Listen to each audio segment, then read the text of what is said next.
Hello everyone, and welcome back to Learning Feed Beast. The base is starting to take some shape, and last episode we ran through Twilight Forest really quickly.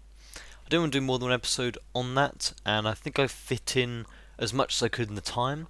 Of course, I didn't cover everything, but it's nice to leave some gaps in some knowledge for people so they can actually go and experience it themselves and have some surprises. Give you a little reason to actually go look at the mod afterwards, not just go, that's all of it, I don't need to do any more. So today, what I want to be doing is actually looking at some Redpower stuff. Now Redpower is a big core mod, lots of different parts to the mod, and I'm going to be looking at a couple of aspects of it today with you guys, in the aim of making some kind of Redpower electricity factory. And there's different ways I can do that. First of all, I might as well do my normal to show you what's changed since the last episode. So sorting system is being compacted, it's all sorted out now where I want to have everything. Once I do this Redpower stuff, I can start moving all the manager stuff in and do it like that. But for now, it's still just sitting here, unfortunately. To start putting in some bits around, this is going to be my train area, sort of not train because train mod isn't in this one. But things like the coke oven stuff for my, not railcraft, but the Steve's carts and that sort of thing will be here. And also, I think I'm going to do some excess storage. I've got some stuff I don't really want to keep on normal display, which I want to keep somewhere else. Might be underneath here or something. Also, this will be a farming area. I don't know really quite what I'm going to do with that, but where the dyes and things will be held. Changed a little bit up here. A couple of bit fancy things here. Some armor stands with some stuff on it. I did this with a quite little, neat little trick. I'll leave that up to your imagination how I did that one. And still got my spawners back from Twilight Forest. I might do something with them to grind out really quick spawners. Could be fun. So, let's have a little look over here then. What I've got lined up for you guys. So, Redpower is the thing for today. I'm going to cook up tons of materials for you. These all should be empty in preparation for this, because quite a lot of resources that are needed to do this from the Redpower. So, we've all seen solar panels before, these normal little ones. They don't need wires, they just attach to each other. I've shown them a few times in this series. These are very good at giving you electricity. But they're not the only way. So, in here I've got a wooden windmill, and in here I've got a wooden wind turbine. And then you can see all these are made anyway. You make some cloth and they come from canvas bags. Not enough items, it's lovely to show you those things. Let's have a look here. To use these I need some kinetic generators, and there you just make out of stuff like so. And in here we have some thermopiles. Now these are quite cool, not very powerful, but they're very cool. In here is something really exciting I'll show you later on the episode. These are mag tubes. These are super fast item transport. They are amazingly fun. And here I've got a voltmeter. Now this is going to tell me how much voltage is in these things. If I just shift click on that, you can see how much energy is inside it, if it's going up or down. So these mag tubes are super fast transport, and to accelerate things through them you use accelerators, which need to be powered. I'll get to that in the later part of the episode. Battery boxes, you've seen them before, just store the charge, and batteries store charge in them as well, just a bit more portable. And some blue alloy wire to attach them together if you need to, some higher voltage wire, some charging benches. Now these are quite cool, and these go along with my sonic screwdriver. Now you may have seen in here, if I screw, this normal one you use normally to just change the orientation of some of these things, and just like you would for the wrench, but it happens on things like the relays and stuff only. And what I'm going to do is, these charging benches are quite cool. If I put them there, you'll see that starting to get voltage into that. Then it gets up to its maximum eventually, once it all settles itself out. That's the moment it's being charged from the solar panels here. And in this there'll be some charge inside of it. Now what we can do with the sonic screwdriver is just dump it in there and get some charge. And from then on I can start moving things around like so, and use up a little bit of charge each time. And when I want to charge it back up, just put it in there and it goes back up to full. Very cool, saves a little bit of iron and a little bit more fun. So that's a cool little thing to have. But this is one way of making some energy, And this thing here is just playing around with charging up these batteries, because you put them in here, and whoop, I've got a relay, not a relay, I've got one of these, taking them out straight away. So that's not an ideal thing to do. That test didn't work for me. So let's put this in again. You'll see that it charges up the internal energy from that and pushes it into the battery. And this battery you can then put into another one and then charge it up. So I've seen these in things like frame quarries, where in one place you're charging them up, sending them to maybe a dark location or a moving location, charging those battery boxes up from them, and then taking the depleted batteries back and circling them around. So that's what I really want to do today, just find different ways of being able to supply that sort of energy and move it around. So I'm going to set up my first couple of things with these, and I'll get back to you and show you how they work. Okay, first thing is the thermopiles. Now this may not be set up in the most perfect way. I'm not going to lie on that, I'm just playing around with it. There is not much information on the wiki about them. It only takes the heat potential between two things, so you can use ice and lava or anything else. Although ice doesn't really work because it melts. So it's got water and lava here, and it's creating some energy. It's very, very slow for what it does and how big it is. You may be able to make it more efficient. I'm sure someone can tell me what to do with that. But the advantages of this is that it creates energy at night time and in other realms. So you could do this in Twilight Forest and have a stable supply of energy. No, it's good for powering low-powered things.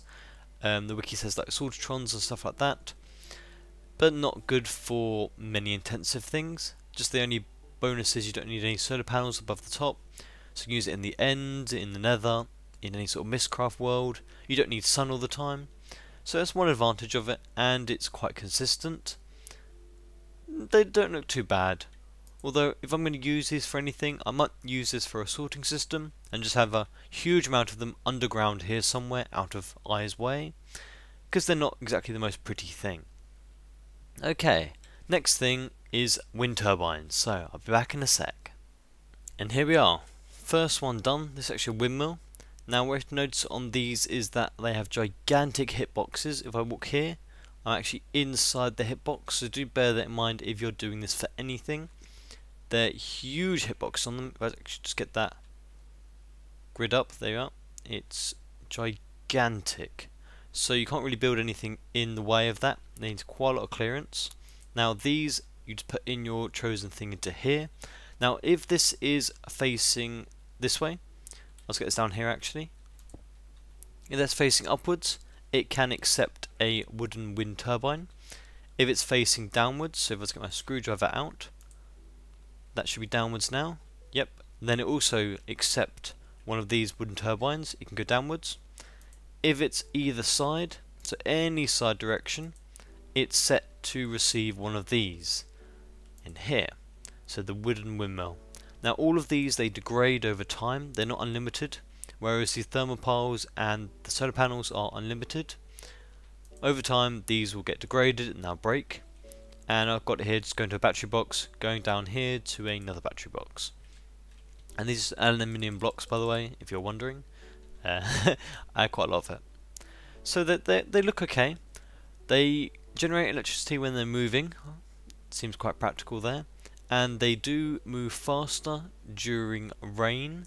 Oop, see, hitboxes are gigantic. Quite cumbersome. You could be tempted to use them, although you would have to replace these ever so often. I don't know how often you actually have to do that. But there you go. Let me set up now the other variant of this. And here we are. So the wind turbine set up. Same sort of thing as that one. Moves pretty slowly. Again, doesn't create a vast amount of electricity very fast. But then again, if you're not using very much, they do look quite pretty. Now this you could definitely have as a kind of a thing on the mountainside. I'm quite tempted to do that, to have a range of them on the mountainside, different levels, just producing some electricity. Could look quite cool from afar. This thing I'm not sure about. You could have that on some sort of moving contraption. Could be quite cool as an aesthetical thing. No, some sort of, I don't know actually, some sort of steampunk thing flying through the sky. Could look quite cool. Shame they don't move, or the animation isn't as nice going around. And again, gigantic hitbox. So, are they worth it? I'd say Thermopiles would be if you're hiding loads underground without needing solar panels. These ones, if you had a really windy sort of Mistcraft place, I don't know, might be worth it. But they look cool, and they kind of disappear when I move. Okay, so the last thing is obviously the solar panels. Now, I'm going to set them up, and I'm going to see how quickly they charge with battery box up compared to these ones. Okay, time for solar panel tests. So that, let's put that here. There's quite a few of them here. They're very compact, easy maintenance, relatively cheap. On it goes, and that is charged up pretty darn quickly. Now, I didn't want to think that these would be the only option to go towards, so I did some extra reading up, and it turns out that I can do a much nicer design for this, and I'll be in a terrible way if I didn't show you that. So the theory is that these give out 2 amperes in the day and nothing during the night, and that's the measure of the actual current and voltage and all that. I did do electronics for qualification, and it's been a long time since that. These actually do model exact sort of real life electricity currents and amperes and all that. So it's quite a cool little thing if you're learning about that in school. So I'm going to redesign this now, because in theory those solar panels should be just as effective as these, because these should be able to do 1 ampere, and these, well, 1 amp, and these should do 2 amp, but they only do 2 amp during the day, so half the time they're only producing 0. So in theory, very theoretical on the wiki, these are just as good as them, but these are more consistent. So I'm going to redesign this, and I'll be right back. Oh boy, am I glad I looked back at these and reread everything. These are awesome. I've seen some people discard these as a energy source for electricity before. Damn that hitbox. And they definitely haven't looked at this. There's a couple of really weird mechanics on this, so I'll read you the stuff for this. So what these do, they look through the potential between each side of their faces. So the power output is set on the hot and the cold. So a lava block is 100 heat, fire is 25, torch is 5, and so on. And then for the cold, you can have ice, which is 100, snow block, which is 100, snow covering, which is 50, and then water, which is 25. And what you have to do is kind of balance it out, I guess, between the heat and the cooling, so that they're in between that and they make some energy. Kind of the principle. But there's some additional effects, so you can't just have lava in middle and then ice around the outside to max everything up. You can't have loads and loads of lava and loads of ice. It doesn't actually work like that. So if you have at least 100 heat and 200 cold, then every second there is a 1 in 300 chance of the lava source turn into obsidian or basalt. So that's quite an annoying little thing. So if you're running one more than 100 heat, so at the moment this is 100 heat, so each one of these piles has 100 heat on one face, so 100 heat total. Therefore it won't actually do anything unless there's too much cold. Now if I had more than that heat, it would be a bit weird and wouldn't be very fun.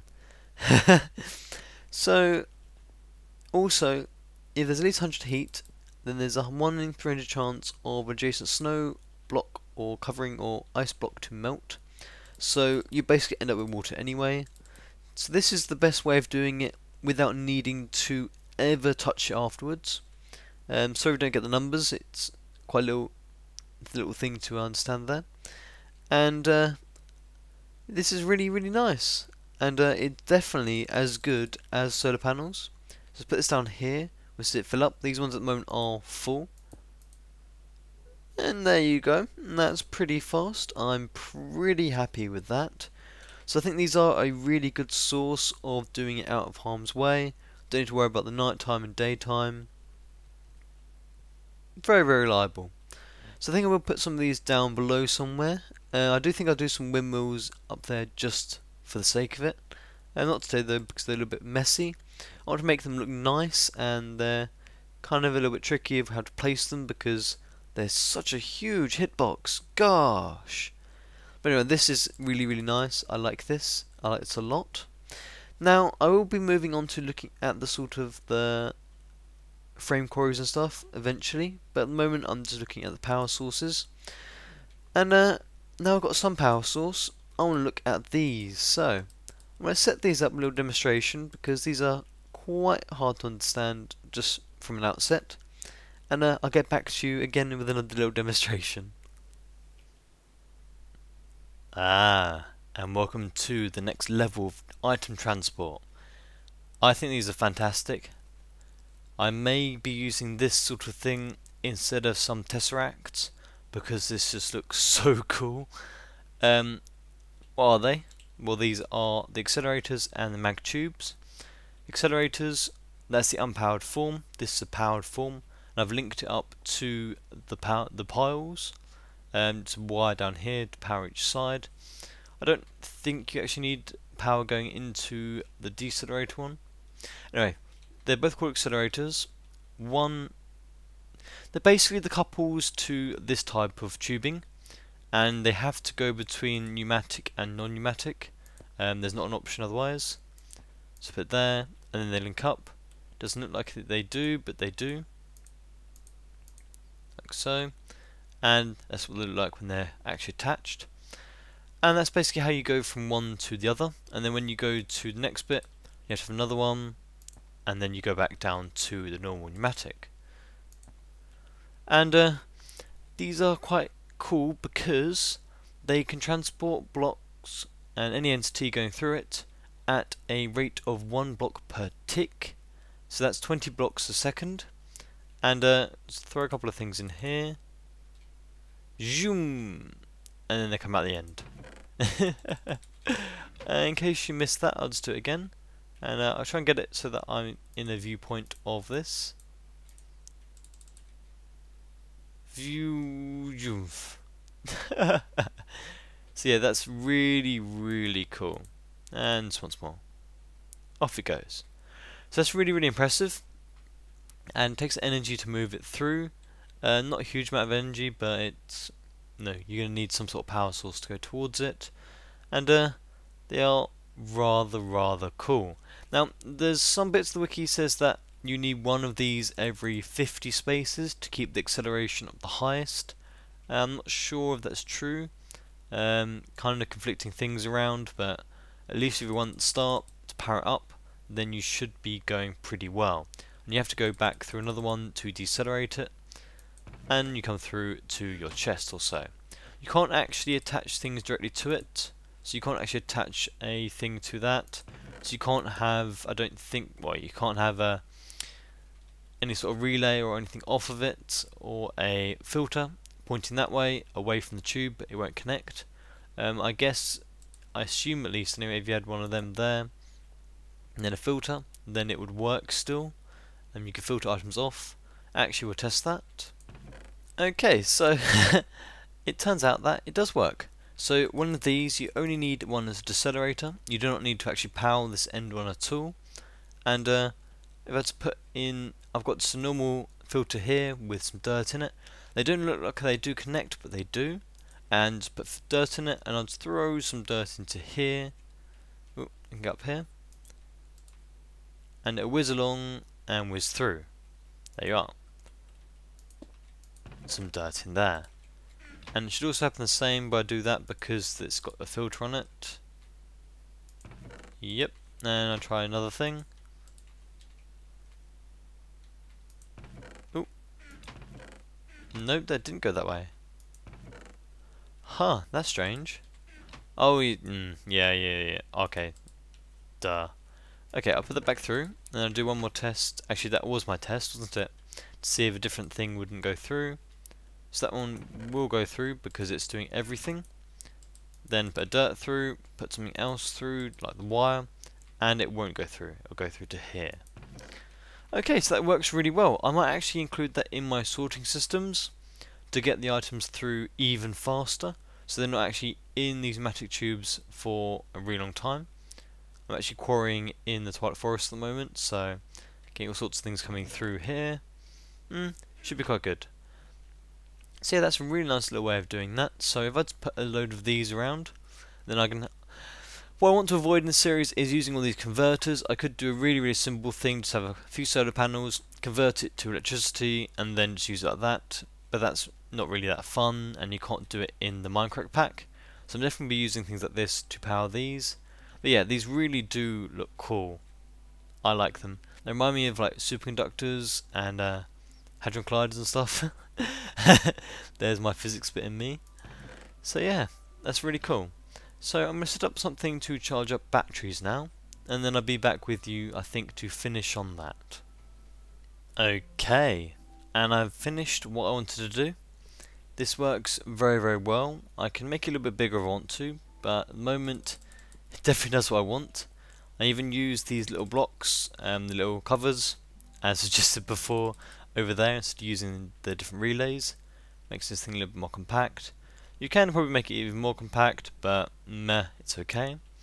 And I was also thinking of changing this to a sort of pulsating gate rather than timer, because timers are not good for any world for lag.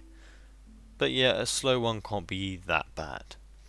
So what this is doing, if I put in a normal battery in here, you'll see that it comes out there, goes into a battery box, gets filled up, and then when that timer comes back around, when it just clicks in a couple of seconds, then it'll be drawn out of that, there you go, back into the chest. And in here you'd only get full batteries. So that's what I'm going to be doing for any sort of frame quarry or anything I do with that, and this will be on the quarry itself. So when the batteries are depleted, they'll be put back into here, recharged and put back, and this works very well. So what have I got here? This is a retriever. Now this is what I was actually playing with before. Funny me, I didn't actually know it needed Redpower and Blutricity to power it. I'm powering it off with Thermopiles, going through these, and as these all take energy as they're disconnected by blocks, the energy is actually going through the batteries and into the two machines here.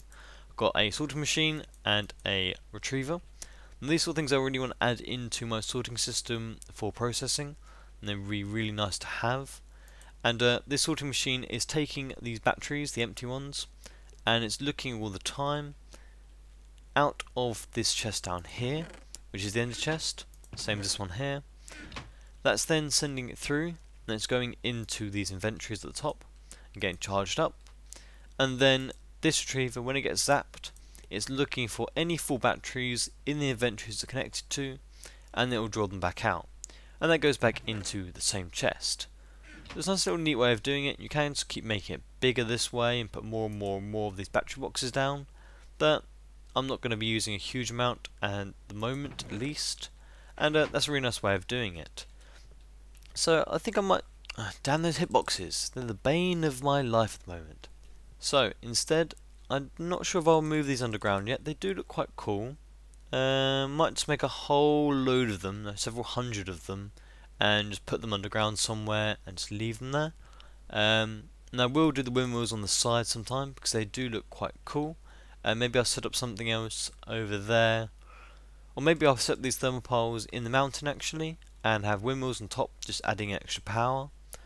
Could be a cool thing to do, and I would love to have some uses of this because I just love how this looks.